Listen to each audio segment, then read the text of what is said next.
I never thought a simple drive across the state could stick with me like this. It was late afternoon when I left, and I wanted to reach my destination before it got fully dark. The highway had been my plan the whole time, straight and predictable, but things did not go that way. My GPS had been working fine for hours, keeping me on the main route without any trouble. Then, about an hour from my stop, it suddenly changed. It suggested a shortcut off the highway that promised to shave nearly 30 minutes off the trip. I remember staring at the screen for a second, a little confused because the highway already seemed pretty direct. Still, I figured the app knew about traffic or construction I could not see. Plus, my gas gauge was getting low, so I decided to stop at the first place I saw. It was a tiny station just off the exit, with only a couple of pumps and a small building that looked like it had seen better days. Two local guys were standing by an old truck, talking quietly. I pulled up, filled the tank, and then walked over to ask if the road my GPS wanted me to take was a decent option at this time of day. One of them glanced at the other before answering. He said it would technically get me there faster, but most folks around here avoided it after dark. I pressed a little, asking what the issue was. He just shrugged and mentioned how easy it was to miss turns and get turned around out there. The second guy added that it was smarter to stick with the highway once the sun went down. That was all they offered. No big warnings, no stories, just that quiet kind of advice that hangs in the air. I brushed it off. It sounded like the kind of thing people in small areas say about any road they are not used to. I got back in the car, followed the GPS, and turned onto the exit ramp. At first, everything felt completely ordinary. The road was paved, 2 lanes wide, with fresh white lines down the center. Trees lined both sides, but they were not too close. No other cars passed me, and the quiet actually felt nice after hours on the busy highway. For the first 10 minutes or so, I even smiled a little, thinking those guys had been exaggerating. Then the road started to change. It happened slowly enough that I did not notice right away. The painted lines faded out. The pavement grew rough under my tires. Before long, it turned into gravel without any sign or warning. The crunching sound beneath the car made me ease off the gas. I was still following the GPS, which showed a clear path ahead, but the surroundings had shifted. No houses, no mailboxes, no lights from distant farms, just stretches of empty fields and thick trees that seemed to press a little closer with every mile. My phone had lost signal somewhere back there. The GPS kept working, but it felt strangely isolated, like it was running on its own without real connection to anything. That was when I first saw the other car. It sat on the right side of the gravel road, halfway pulled into the grass, facing the same direction I was traveling. No lights on, no one moving around it. I slowed down a bit as I approached, mostly out of habit, and glanced over. The windows looked dark and empty. No driver, no passenger, just an abandoned vehicle sitting there in the fading light. I told myself it had probably broken down and the owner had walked for help. Nothing more to it. I kept going. The road began to twist gently after that. Not sharp curves, but enough that I could not see very far ahead. The trees grew thicker, their branches reaching closer to the edges of the gravel. The quiet felt heavier now. About 10 minutes later, I saw the car again. At first, my mind tried to make sense of it as a different vehicle. Same make, same color, same position. But as I got nearer, the details matched exactly. The same patch of dirt along the fender, the same tire sitting slightly off the gravel. I slowed down more this time and looked harder through the windows. Still empty. A strange feeling settled in my stomach. Not quite fear yet, just the sense that something was not adding up. I checked the GPS. It showed the same steady route, no warnings, no changes. I had not made any turns. The road had stayed mostly straight. How could I be passing the same spot? I kept driving, trying to convince myself it was some odd trick of the light or a loop I had not noticed. A few more minutes passed in that heavy silence. Then I saw it a third time. The car was right there again, exactly as before. But now the driver's side door stood slightly open, creating a narrow, dark gap. My headlights caught the edge of it as I approached. I slowed without meaning to, my eyes locked on that opening. Something was standing behind the door. I could not see it clearly, just a shape that stayed mostly hidden. It was too still to be a person moving naturally, too solid to be a shadow playing tricks. It seemed positioned perfectly so that only part of it caught the light, like it knew exactly how to stay out of full view. I stared at that gap as I rolled past, my hands tight on the wheel. It did not move, but the feeling that it was watching me was impossible to shake. The second my car cleared it, something inside me broke free. I pressed the gas pedal harder and focused straight ahead, refusing to look in the mirror. The gravel seemed to stretch on forever after that. Every second felt stretched thin, waiting for lights to appear behind me or for something to step into the road ahead. But there was nothing, just the crunch of tires and the dark trees sliding by. Eventually, the gravel gave way to pavement again. The road widened, painted lines appeared. A real highway sign came into view, and I even saw the taillights of another car far ahead. Everything snapped back to normal, so fast it almost felt like I had imagined the whole stretch. I pulled over at the first safe spot, turned on my interior light, and just sat there, breathing. The GPS recalculated without any fuss and continued guiding me the rest of the way. I reached my destination without any more trouble. Later that night, once I was settled, I opened the map app and zoomed in on the route I had taken. The section I drove did not make sense. On the screen, the road either dead-ended or looped back in a way that did not match what I had experienced. It looked like a mapping error, the kind that sometimes happens in remote areas. But what still keeps me up some nights is this. Every single time I have driven through that county since then, no matter which app I use, the GPS always tries to send me down that same road, same shortcut, same 30 minutes saved. It has never offered another option, not once. I have taken the long way around every time after that night. I do not know what I saw behind that open door, and I have no plans to find out. Some roads are better left to the people who already know to stay away.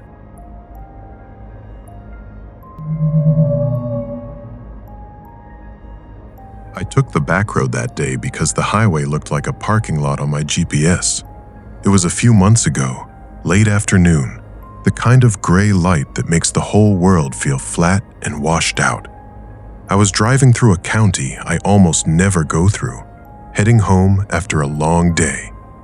The main route had heavy traffic ahead, so I zoomed out on the map and spotted this thin little line cutting through farmland and patches of woods. It promised to shave off at least half an hour. Seemed like a smart move at the time. The road started out fine, narrow but paved, with faded white lines running down the center. Fields stretched out on both sides, some with old fences, others just open grass. Every now and then, a house sat way back from the pavement, the usual rural setup. A few mailboxes clustered together at the end of a shared drive, a tractor parked beside a barn, even a dog that barely lifted its head as I rolled past. It felt peaceful in that quiet country way, nothing but the low hum of my engine and the tires on the road. I remember thinking how nice it was to get away from all the noise for once. Then, I started noticing the driveways. At first, it didn't seem strange. Country roads have long driveways. That's just how things are out there. People like their space. But after a couple of miles, something began to feel wrong in a way I couldn't quite put my finger on. There were too many of them. I passed one on the right, gravel leading straight back into a thick stand of trees. I glanced down it, expecting to see a house or at least a clearing somewhere in the distance, but the path curved and disappeared into the woods. No mailbox, no name on a post, nothing to mark it. A minute later, another appeared on the left.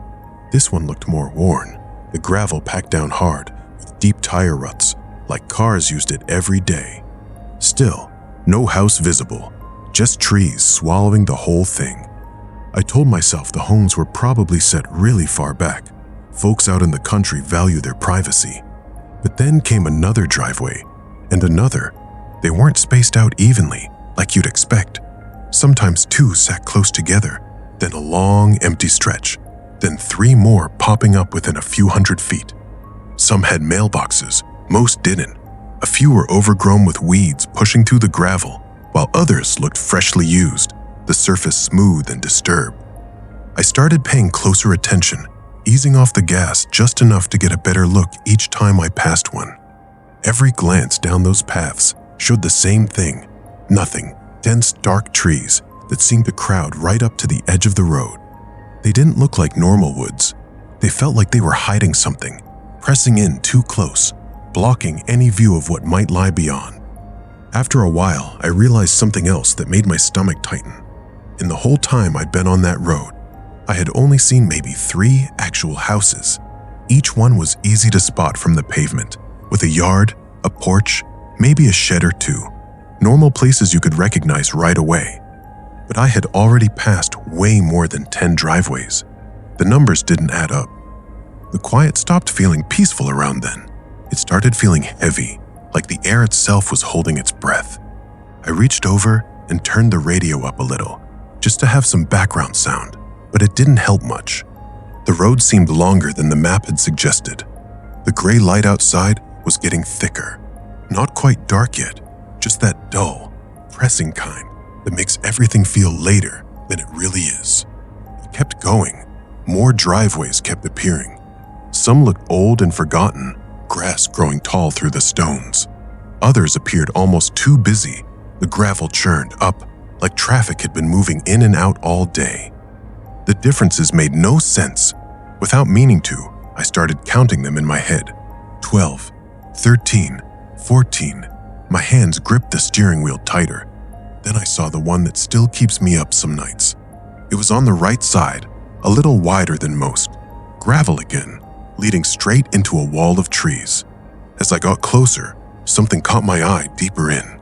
A faint light, not bright like a porch lamp, but dim and scattered, as if several small sources were glowing further back, barely pushing through the branches. I slowed without thinking about it. When I drew even with the opening, I looked down the path. There were people standing just inside the tree line, more than a few. Couldn't get an exact count while driving, but enough that it didn't feel random. They weren't walking around or doing anything. They stood perfectly still, spaced out between the trunks, all facing the same direction, toward the road, toward me. Their faces were hard to make out. The dim light behind them turned them into dark shapes, almost silhouettes. But I could tell every one of them was turned the exact same way, watching the pavement. No cars sat in the driveway, no voices carried on the air, no movement at all. Just those still figures, standing among the trees, eyes on the road. I didn't stop. I didn't slam the gas either. I just kept rolling forward, staring straight ahead like I hadn't seen a thing. But I could feel their attention on the car, that heavy, skin-crawling sense that if I checked the rearview mirror right then, they would still be there, maybe even closer. I didn't check. After that, I drove faster. I stopped counting the driveways, but I couldn't stop noticing them. They kept appearing on both sides, sometimes close together, sometimes farther apart. It started to feel like the longer I stayed on that stretch, the more of them there were. Finally, the road met a bigger intersection with actual streetlights and other cars moving around. I got back on a main route and didn't slow down again until I was well out of that county. The normal sights helped a little, but the feeling stuck with me all the way home. That night, I couldn't let it go. I opened my laptop and pulled up the map, tracing the exact route I had taken. I followed it slowly, zooming in on every section. The road was right there, exactly as I remembered. The 3 houses I had seen were spaced out just like I thought, but the driveways, they weren't there. No gravel cuts into the woods, no clusters of entrances, just long, unbroken stretches of trees and fields running alongside the pavement. I switched to satellite view and zoomed in as far as it would let me. Still nothing. It looked like any ordinary rural road with only a handful of homes along it. I sat there for a long time, scrolling back and forth along that stretch, trying to find even one of the paths I knew I had seen.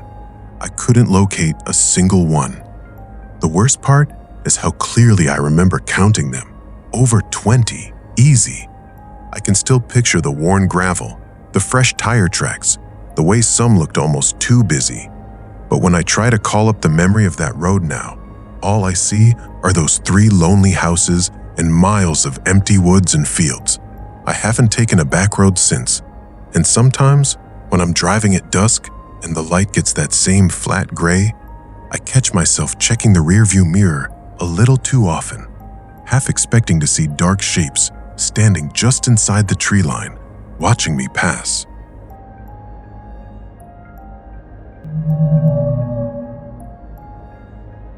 I don't usually take back roads at night, especially not in places I don't know well. But that evening, I didn't have much of a choice. Construction had the main highway backed up for miles, cars barely moving. My GPS kept suggesting a detour on a smaller county road that cut between 2 towns. On the map, it looked straightforward, just a long, straight stretch, a couple of gentle turns, then back onto the highway. I figured it would save time and be quieter than sitting in traffic. It was quiet, all right. Too quiet. The road was narrow, barely enough room for 2 cars to pass without one drifting onto the shoulder. Tall trees grew right up to the edge on both sides, their branches hanging low like they were trying to close in. No streetlights anywhere, just my headlights carving a weak tunnel through the dark. Everything beyond that circle of light disappeared into solid black. I hadn't seen another car for a good 10 minutes when I first noticed the headlights in my rearview mirror. At first I thought nothing of it. Someone else must have taken the same detour, but the longer I watched, the more I realized how close they were riding. Uncomfortably close. Their lights filled the whole mirror, so bright I had to reach up and tilt it down just to see anything. I checked my speed. I wasn't crawling along. If anything, I was going a little faster than felt safe on a road that twisty and dark. They stayed right there anyway, not passing, not dropping back, just glued to my bumper. I eased off the gas a little, thinking maybe they wanted to go faster. The road curved ahead, and I didn't want to push it. If they wanted to get around me, I'd give them the chance. After another minute of them sitting there, I spotted a small gravel pull-off on the right. It wasn't much, but it would do. I slowed down, signaled, and eased onto the shoulder. My tires crunched over the loose stones as I came to a stop. I kept my foot on the brake and waited, watching the mirror. The headlights stayed exactly where they were. I expected them to swing left and go past. They didn't. They just sat there, bright and steady, lighting up the inside of my car. I tapped my brakes a couple of times, hoping they'd understand I was letting them go. Nothing changed. The lights didn't move forward, didn't back off, didn't flicker. They simply stayed. I sat there for what felt like a long time, 15, maybe 20 seconds, telling myself they were probably checking a map or answering a text. People do that. They stop suddenly. It happens. Still nothing. The tight feeling started growing in my chest, the kind you get when you know something isn't right, but you can't quite explain why. I checked both side mirrors. The road was empty on either side. No other lights, no movement anywhere except those steady beams right behind me. Finally, I decided this was silly. If they weren't going to pass, I'd just keep going. I lifted my foot off the brake. Right before I pressed the gas, I glanced in the mirror one last time. The headlights were gone, completely gone, not fading into the distance, not turning off down some hidden path, just vanished. 1 second the mirror was full of light. The next, nothing but black road stretching away behind me. I sat frozen with my foot hovering over the pedal. There was no way they could have disappeared that fast. No driveways, no side roads, no place to turn around. I'd been staring straight into that mirror the whole time. One moment they were there, the next, the road looked like it had been empty all along. I turned my head and looked directly through the rear window. Nothing, just darkness and the faint outline of trees. I stayed there longer than I should have, heart beating hard, waiting for those lights to reappear. They never did. After a while, I convinced myself there had to be some normal explanation. Maybe they killed their lights and pulled into a spot I couldn't see. Maybe I missed a gap in the trees. It didn't feel right, but it was the only thing that made any kind of sense. So I started driving again. The road looked exactly the same ahead, narrow, dark, lined with those same leaning trees. I tried to push the whole thing out of my mind. A minute passed, then another. I kept glancing at the mirrors more than usual, but there was nothing behind me, just empty, black road. Slowly, my shoulders started to loosen. Maybe I had imagined how close they were. Maybe I let my mind run away with it. Then I saw them again. Headlights, far back this time, but clear as anything. 2 small points of light in the distance. My stomach dropped. There was no possible way for them to be that far behind without me seeing them pass or turn around. The road was too narrow and too straight in places, yet there they were, reappearing like they had never left. I kept driving, eyes fixed forward, but I couldn't stop checking the mirror. The lights got closer, not fast, but steady. The same height, the same bright glare, the same exact spacing between them. They closed the distance the same way they had before, slow and deliberate. I gripped the steering wheel tighter. My hands felt cold and damp. I told myself it had to be a different car. The first one had turned off somewhere, and this was someone new. But even as I thought it, I knew it wasn't true. Something about the way those lights moved felt familiar in a way that made my skin crawl. They kept coming, closer and closer until they filled my mirror again, brighter than before, pressing right up against my bumper. I didn't slow down. I didn't pull over. I just kept my eyes on the road ahead and tried not to look, but I couldn't help it. When I finally glanced back, the headlights were there, right there, closer than they had any business being, still not passing, still not backing off, just sitting there, steady and bright, like whatever was behind them was in no hurry at all. And the road kept stretching on, narrow and dark, with nothing but trees and night on either side.